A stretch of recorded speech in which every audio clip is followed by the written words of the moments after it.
Okay, class, let's welcome Chris. Say hi. Hi. Hello. All right, can you hear Hello, class. All right. Okay, so Chris, go ahead and introduce yourself and tell us where you're coming from and a little bit about yourself. Let's start there. All right, sure. Can everybody hear me okay? Yep, Yeah. good. Cool. My name is Chris Veneris. I am the state chapter director for North Carolina's Thespians. I'm actually calling you from my stage and the school I teach at Southeast Guilford High School in wonderful Greensboro, North Carolina. I am also one of the founders of the Thespian Filmworks program and also co-founder of Greensboro Shakespeare in the Park. And let's see what else do I have to add to the list. And resident actor with Shared Radiance Performing Arts Company, which is an innovative acting company that does Shakespeare in non-traditional spaces. Very cool. Now, Chris, you came out to our state festival, was it 2 years ago? Yeah, that sounds about right. When it was in Casper, right? Yep. Yep. So who went 2 years ago? You have those that went. So yeah, Jordan, you would have remembered him. Bernard. So he was so Chris was there at that event. Opening ceremonies, you probably saw him, closing events and stuff. So yeah, he was there, and that's how we first met. So yeah, and I was also adjudicating. What did I adjudicate? I adjudicated devised theater that year. Which actually brings up a good question, because we hadn't done devised theater yet at that point, and we are still kind of learning of what devised theater is, and would love to have some of your input on what exactly is devised theater. I think it means a lot of different things to a lot of different people. To me, devised theater is a theater form where you can take a message, typically a social message or a justice question, something maybe in the political realm, and you make a theater piece about it. Saw a really cool piece that year that dealt with people that were being forced into serving in basically armies. I saw other pieces that where it took things like an issue of theater as competition. It usually has some point that it's really trying to get across. What makes good devised theater is you don't beat me over the head with it and with your message. And it is simply, I think it's a great way to use theater as a way to promote a message or to get a message across or to raise awareness for some issue going on in the broader landscape. Gotcha. Great suggestions. Thank you. So next question, why theater? How'd you get started in theater? What led you to where you are today? Actually, I have been doing this pretty much my whole life. I remember I grew up in a really small rural Eastern North Carolina town. The entire county, there was maybe 15,000 people in the entire county. And it had a fantastic community theater program. And I remember my mom taking me to see my dad when I was 4 years old in The Music Man. And my dad was a former veteran who had gone and gotten, after he got out of the Navy, went and got a degree in musical education and musical performance, and then became a mechanic because teaching at that time in North Carolina paid less than $5,000 a year, and he had a newborn on the way, and his outlet was theater in the local community that we grew up in. And I said, I want to do that. And then when I was 5, my dad begrudgingly took me to my first audition, and it was the youngest person in Oliver. was one of the little orphans that led everybody down in Food Glorious Food, and I have been doing it ever since. I have done a show in some sort of fashion as actor, director, designer, at least one show a year since that first show, and I am about to turn 42 in January. So yeah, I've been pretty much doing this my whole life. So almost 36, 37 years be coming up on. That's great.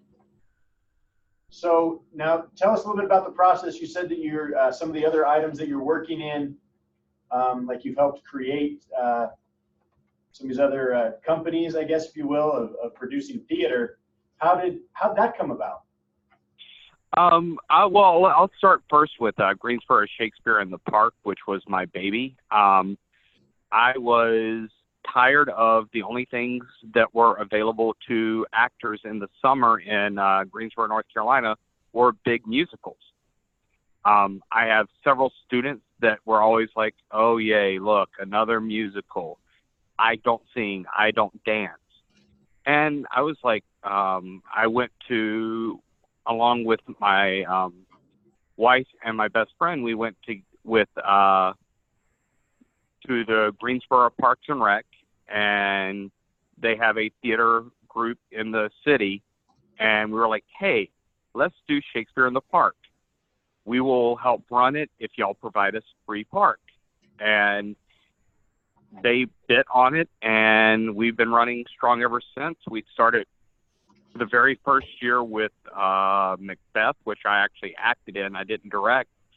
And then the next 6 years I've directed, and then have taken a time off and then came back and redirected, and it's grown into a thing that people look forward to every year. It's really just Shakespeare's free. I'm a big fan of Shakespeare. I haven't always been, but I have been since college when I did my first Shakespeare show. And I like the idea that theater can come and happen at any place, and all you really need is an audience and some people to perform. And like I said, Shakespeare's free, so that was an easy go. So here in Green River, Wyoming, we have a population of about, 16,000? Okay. So to give our students a little insight, what is the size and population of Greensboro? Greensboro itself is 296,000, give or take. The entire county is just shy of 600,000. So just a little bigger than us. Okay. Yeah, I think our county is actually larger population-wise than your entire state. That is correct. We don't have the beautiful landscape, though.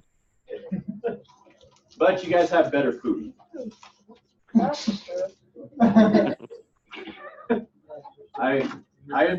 working on planning a trip down there sometime. We're going to come see you and just spend a week of just touring all the good food places that you take it.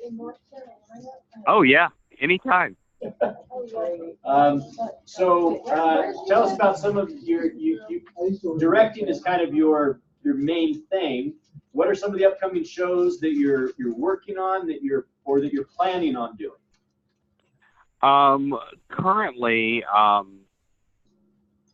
let's see. Right now, I'm actually have a student director coming in that is directing a script that a couple of students wrote called E-Girl. It's about dating in the modern age. It came simply from a joke and me actually berating one of my students when I found out at 16 they were on Tinder, and I berated them pretty hard. And then one of my students goes, "This sounds like just a play."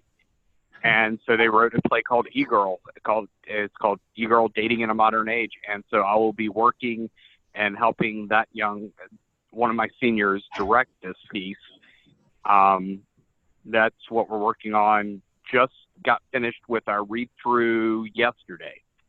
Then in December, we'll cast our spring musical, which we're going to do Les Mis School Edition. And then I'm actually taking time off and really going to rest this summer. I have to head out to Seattle for a week-long meetings with Educational Theater Association and then ITF. But I'm actually going to take some time off. I did just close Fright Night, which is an adaptation of a couple of Edgar Allan Poe pieces that I worked on adapting with a couple of students of mine that we just closed right at Halloween. Cool. Would you be willing to share that script with us? Yeah, I'll have to find out where I've got it put together and which flash drive it's stuck on. But yeah, give me a week and I can definitely get it to you, if not before. It's honestly, a lot of it's taken is straight from his work. And it was more staged to do stage poetry, and we added the acting to it. But I'd definitely share the script with you. Really, our Telltale Heart was the one that was adapted the most of any of them. Nice. We're actually looking at doing a Halloween show next year, and we've been looking for some scripts to read as a class and try to figure out what show we want to do, and that'd be a great one. Yeah, absolutely. I can send it to you. No problems. Cool. Also, we're hoping to be at ITF. We're looking at going this next summer, and Zach and I are hoping to go to Seattle as well, so maybe we'll see you up there. Oh, yeah, definitely. I'll be in Indiana for ITF, and then Seattle I already booked and everything. I had been saving up my points from all the travel I did this past summer. So awesome.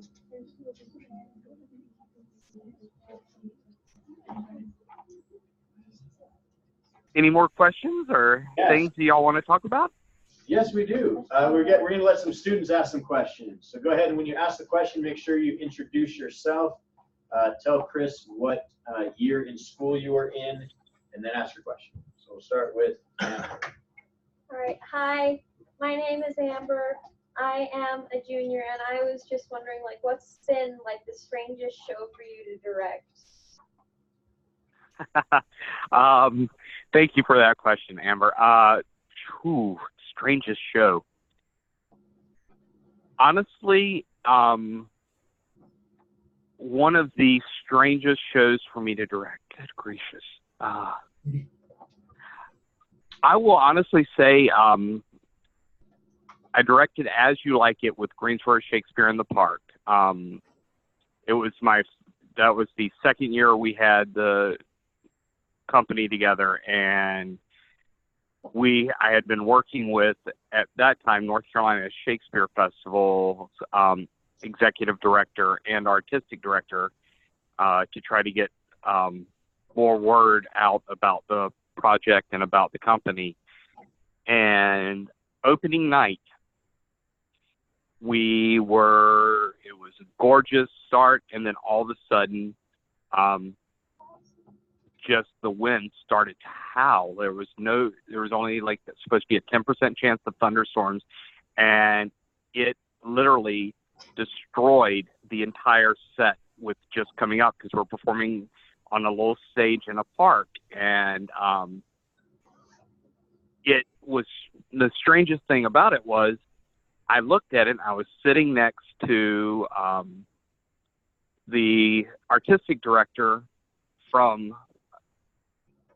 North Carolina Shakespeare, and he and I looked at each other and we go, why did we even take the time or money to build a set? We don't need a set for something like this. And actually, since then, we haven't used a set with it. So it was one of those strange occurrences that you're not expecting, and it could really turn out bad, but ended up by it blowing down all the flats and that we had with, to tell you how strong the wind was, it actually ripped the flats out of their bases, which were secured with 100-pound stage weight. So it just ripped the flats and took them like sails. Luckily, nobody was injured. One of our actors who was trying to hold on to one did go for a short ride, which also made it pretty strange. But other than that, like it just came of one of those strange occurrences that happen with outdoor theater, and then all of a sudden you get a brilliant idea from it. Cool. Good point. All right, Tristan. All right. I am Trista Perry. I am a junior here, and my question, kind of playing off of Amber's, is what is your most fun play that you have ever directed in your career?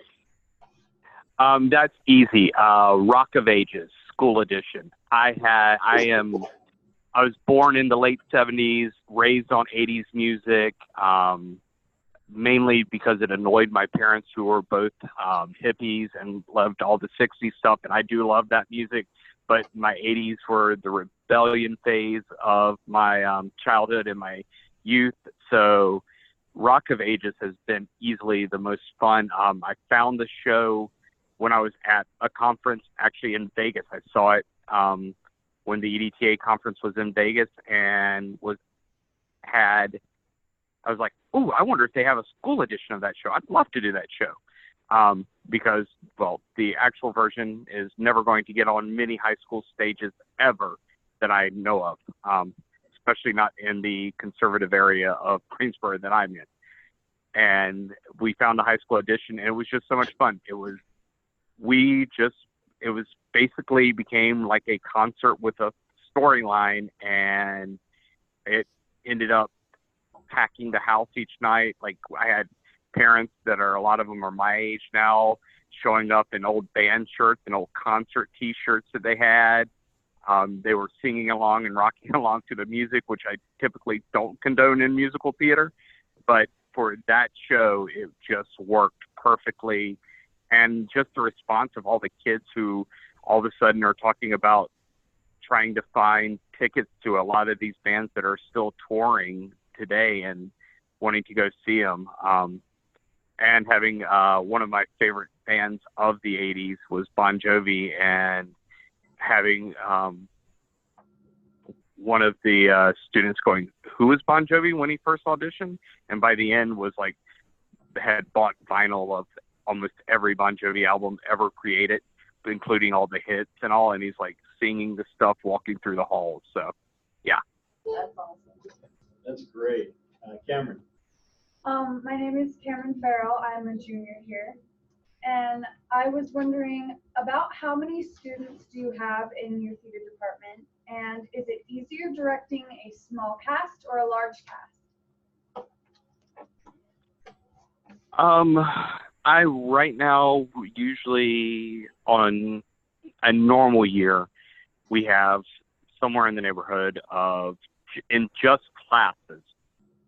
I teach 3 classes a day at 90 minutes each, and the smallest class is 30. The largest class is 35 or 36.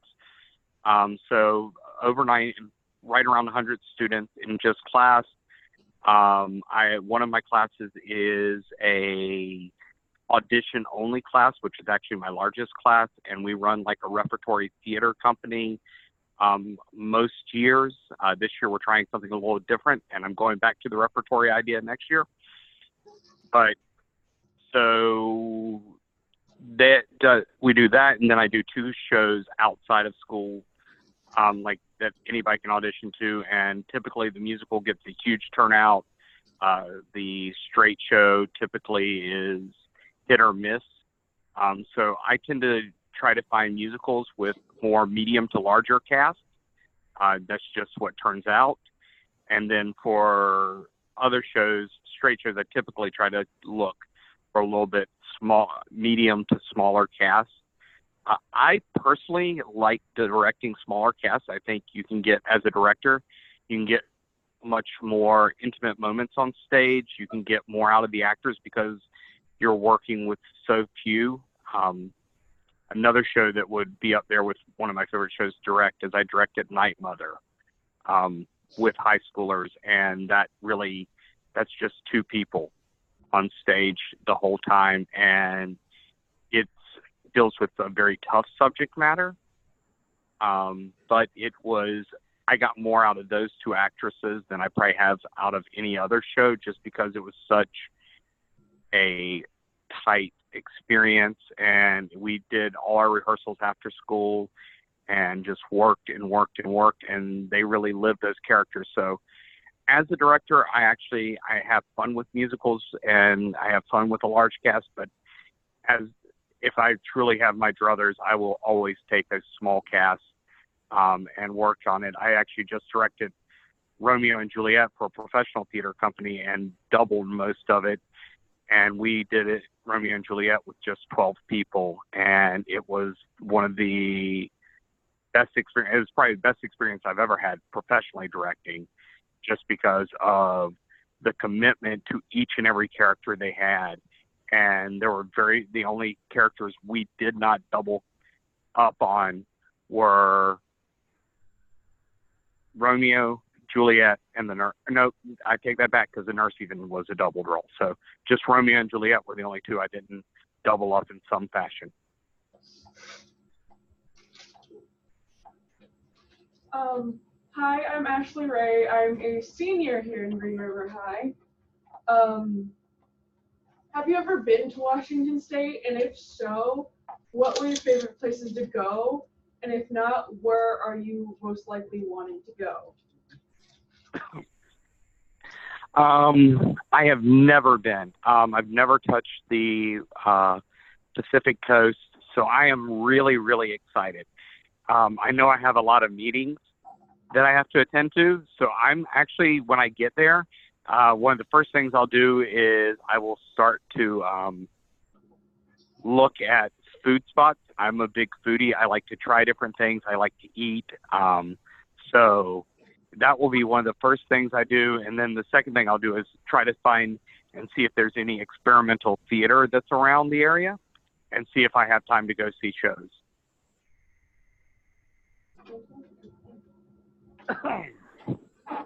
Excuse me. Do you prefer directing to acting, and why? Oh, and I'm a junior. Sorry, I forgot about that part. That's fine. It really depends.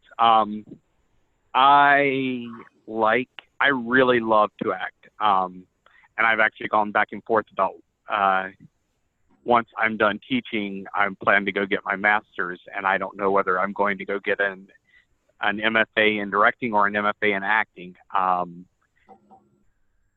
I really do. I love directing, but I've found myself that I have to have a real passion for the show, which really comes into show selection.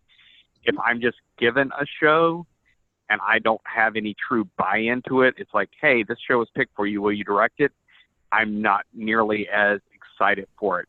Whereas an actor, I can always find something to dive into headlong, especially Shakespeare. Now I know most of the shows really well and have certain roles, but when I first was getting into doing a lot of Shakespearean acting, I wasn't reading all the shows. Like in between times, I was going to audition for one, I'd read it beforehand, which is a good thing for any actor. If you're going to audition for a show, get your hand on the script before you audition. Know what you're going into. But it is, for me, it's honestly a toss-up. It depends on my mood. It depends on what the show is. Like Romeo and Juliet's one of my favorite shows. I never want to be in it again. I've played The Prince before. It's just not a show that I enjoyed being in. It's a show that I will direct again. I find there's new things each time I've directed it. Once at school, once with Greensboro Shakespeare in the Park, and then once with Shared Radiance Performing Arts, which is the professional theater company that I work with a lot of time as an actor. And always for me, it's just finding something new and what I enjoy and what calls to me. So it really depends on the show. I know that's kind of a politician type of answer, but it really will depend on what I'm feeling at that moment, both in my educational and work life and in my personal life. Jacob. Okay, I'm Jacob Sheevy. I'm a sophomore at Green River High School, and you said you didn't really like Shakespeare, and then in college you started to like it. What made you start to like Shakespeare? it was, let me think. It was right when I had come back to school. I took off 3 semesters during my undergrad, and just to work to save up money, and so that I could afford to go back to school. And I got back, and I went to a catechol audition. I went to University of North Carolina at Greensboro, which is how I ended up in Greensboro. And they would audition all the shows for a semester at one date.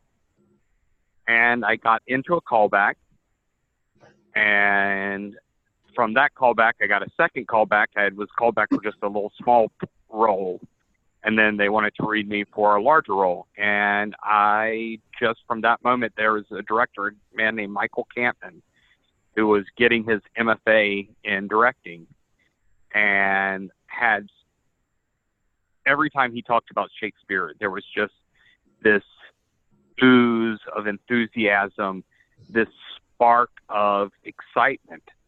And I had so much fun. It was a show called Winter's Tale, which is not known as one of Shakespeare's greatest plays. Actually, a lot of people I know that do a lot of Shakespeare call it one of his lesser plays, or one of the plays that just really stinks. But I love it, probably because it got me into really loving Shakespeare, and just the way he talked about the show and the experience as an actor made me want to start doing a little bit more Shakespeare. And then after that, it just kind of became, have a Shakespeare addiction. I go up once. I'm lucky enough to live only 2.5 hours from the American Shakespeare Center, which is in Virginia, in the mountains of Virginia, just to the north of us. And it is home to a recreation of Shakespeare's indoor theater, the Black Friar. And so I really I go and watch shows there all the time, take my family, and then that sparked something in me, and it just became really, like I said, it's kind of an addiction for me. I read it all the time. I'm always looking for new shows to direct. This spring, I'm actually going to direct a post-apocalyptic version of Macbeth that I'm working on cutting right now. I actually have this weird love of cutting Shakespeare down to a manageable time limit. So we're actually going to produce it, not actually in our theater space, but we're going to do it as a traveling Shakespeare school show, and travel it through the school, where not only do the actors move, but the audiences will move with us. That's unique. I like that idea. That's cool. We've never done anything like that before. We are working on, we're going to be doing a production in the spring of A Midsummer Night's Dream, set in 1940s Louisiana, with all voodoo magic. We're doing it as a combined show with our choir department, who's going to be singing jazz songs, and our jazz band's going to be playing all the music for it. Oh, that's a cool idea. That's a great cross-curricular thing.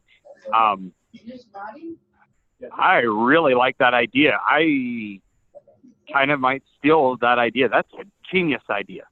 We found there's a guy that moved up here from Louisiana, and he owns a crawfish company. So we're going to do a crawfish boil for dinner theater of it. Ooh, that's cool. That sounds like fun. Yeah, should be a good time. All right, Cass, and then Emily. Hi, I'm Cass. I'm a senior. What are some of the most challenging aspects of being a director, and what are some of the most rewarding? I'm going to talk about the challenging in 3 aspects of the 3 different styles of working. The most challenging aspect when working in a school setting is just the nature of dealing with different personalities, dealing with teenagers that don't always make the best decisions and can sometimes run down other people without thinking about what they carry on. But I think that's the challenge of teaching in general, is that we kind of sometimes, and I'm guilty of it, as I'm sure a lot of teachers are and a lot of students are, of just not thinking about what everybody brings to the table all the time, and sometimes not trusting a student to make the same decision I would trust a professional actor to. Community theater, it's just that people have jobs outside, they're doing it as just a hobby, and that they sometimes can't commit to the rigor that I expect. I've never been called an easy director.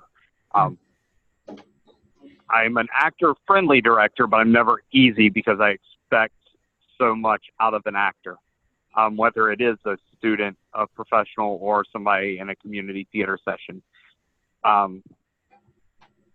Then for professional, the problem is typically sometimes the egos of people thinking they're a lot better than they are. And that can even happen. That can happen in all three levels. So I guess maybe there aren't really that many differences now that I speak it out loud. I was thinking it in my head, but everything you run into in any really level of directing is the challenges of people's lives, what's going on with them, the sometimes egos that people bring into a theater space, the daily life and the outside world that people bring in, and commitment issues. I found that that's actually probably the hardest thing to deal with for me, is because I've been doing it so long. It was something, like I said earlier on, where I've been doing this since I was 5. There's nothing else I've ever wanted to do with my life than be in the theater and to work in the theater, and really since high school teach in theater. And when people don't commit and don't dump the same amount of passion into it, really becomes problematic to me, to my stress level and to my temper sometimes. The most rewarding thing is just seeing it when it clicks, when something clicks, especially with an actor. When an actor all of a sudden realizes what their true objective is, or makes that discovery, whether it's accidental or real, on stage, and you see them get it, like, that's rewarding. Or seeing, I have a student right now who has I've had since freshman year, they're now a junior. When I had them freshman year, they couldn't get 2 words out together without a really bad stutter. Now, when they talk, in general, like in a class, they may still stutter, but when they're on stage, there's no sign of the stutter at all. Like, to see that student's face light up when they get cast. They actually recently had one of the leads in the last play.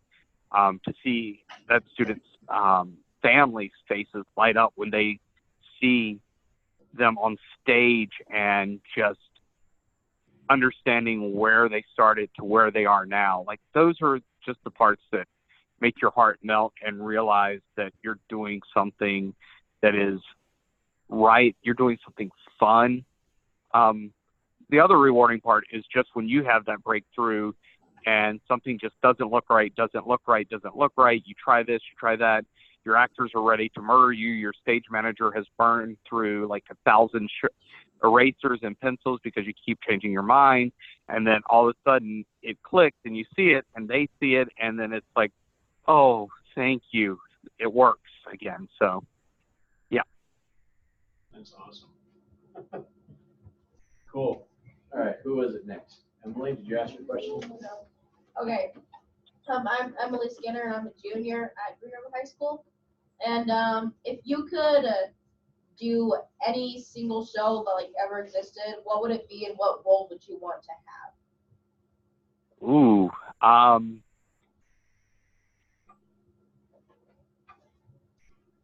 Honestly, if I could do any show that's ever existed, there are 2 that are tied for me that I really, really wanted to do. I really want to play Judge Turpin in Sweeney Todd.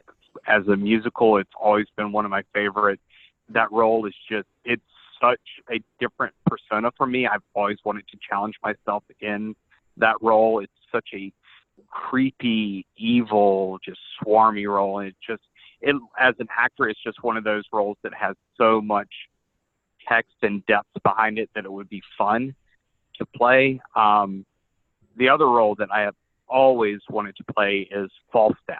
It's one of the few Shakespeare roles that I haven't been able to get cast in and haven't been able to audition for a show in which Falstaff appears.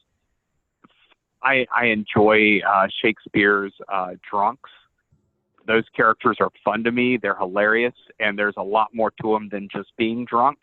So I like diving into why the characters drink and why they do what they do the whole time.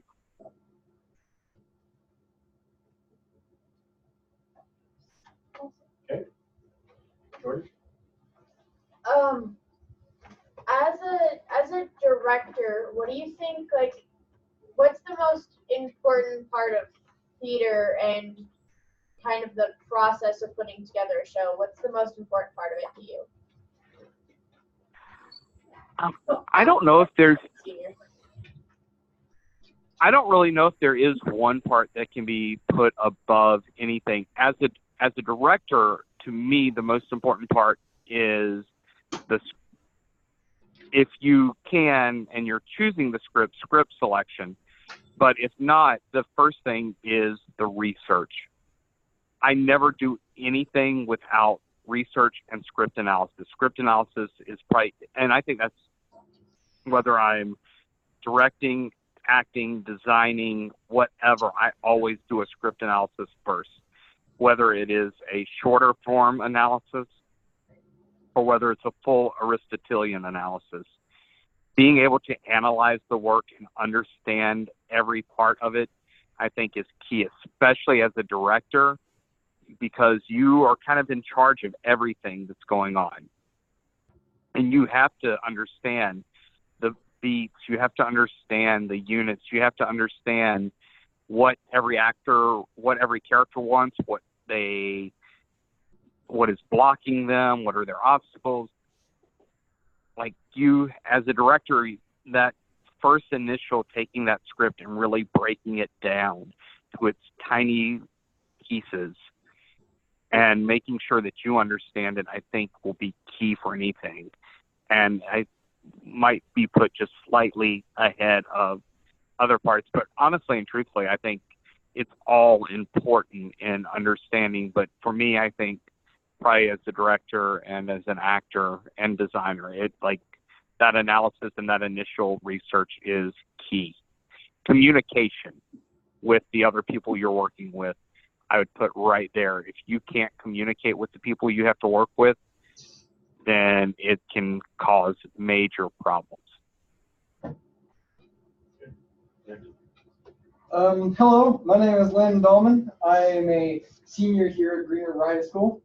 My question is, as a director, when you get burnt out on directing something, or you can't really continue with what you're doing, what steps do you take to relieve some of that pressure on you, or what steps do you take to, like, relieve stress sometimes? For me, if I'm in the middle of the show and it's just getting burnt out, I'll actually cancel a rehearsal, whether we need it or not. And I will go off, whether it's for me, if it's during the summer, I'll take a day and just drive. I'm lucky I'm 3 hours from the coast, so I'll drive to the ocean and just sit on a beach. Other things I'll do, I'm less than 2 hours from the mountains. Sometimes it's that. I just relax and try to get my mind off of it. If it's at the end of a show or the end of the school year, I also sometimes, if I can't get away to just brain drain, I'll just turn on TV of some sort or music, try to go catch a concert. There's a lot of different, there's not one way always. The one thing that I do that really keeps me kind of charged is I am a I'm a big sports fan. I enjoy watching it. Before I took more theater responsibilities, I used to coach. So that's honestly, it's a brain drain for me. It's something that I've done for a long time. I walked the line of being both a student athlete and an actor and director and artist. And so that was kind of my way out of the world for a few minutes. Other things that are great is I can call my friends. That's one of the great things, especially with more mobility nowadays, is I just pick up the phone. There's no more long distance phone calls charges, so I will call some of my friends. Sorry, that's our lunch bell. And a lot of times, if it's depending on what's going on, sometimes I will just call other theater teachers or shoot them a message via social media saying, hey, I've got this going on. What do you think? And sometimes it's just good to help talk. Always don't shut yourself off.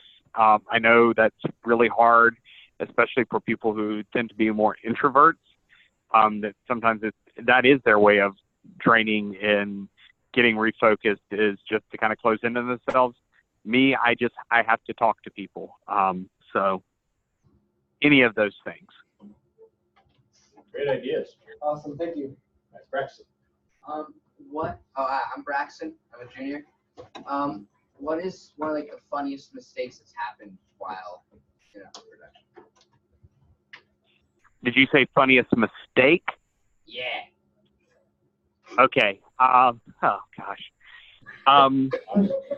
We were doing a show. Happened opening night of a show. It's funny now. It made me crazy that night, but now looking back on it, I laugh more and more. We were doing Grease. It was the first musical I directed at the school I'm at. And it was my first year at the high school. It was my course teachers, who's our music director. It's her first year at this school. We both came from middle schools and had worked middle schools for several years and then moved to high school.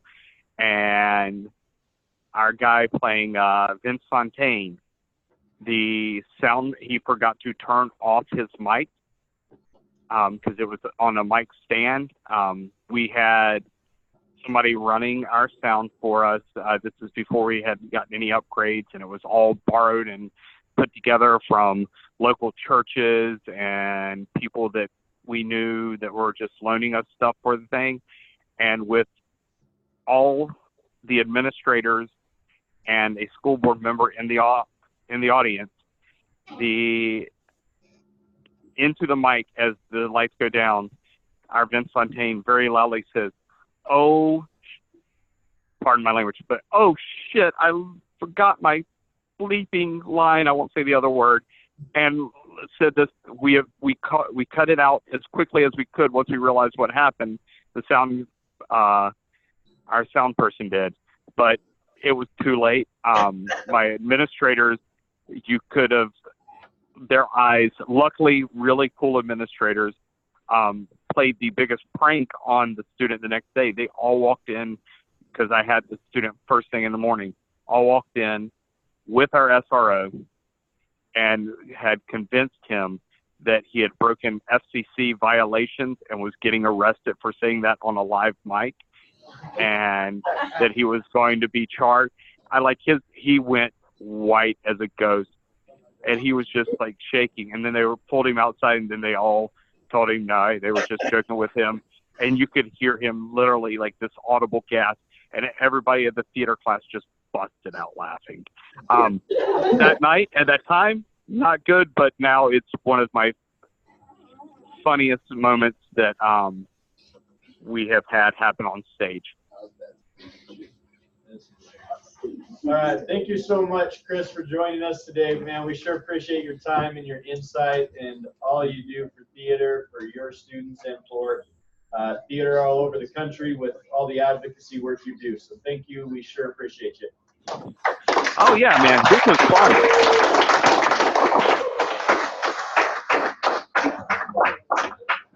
All right. Thank y'all, and y'all have a good one. We'll do. Talk to you soon. All right, man. Take care.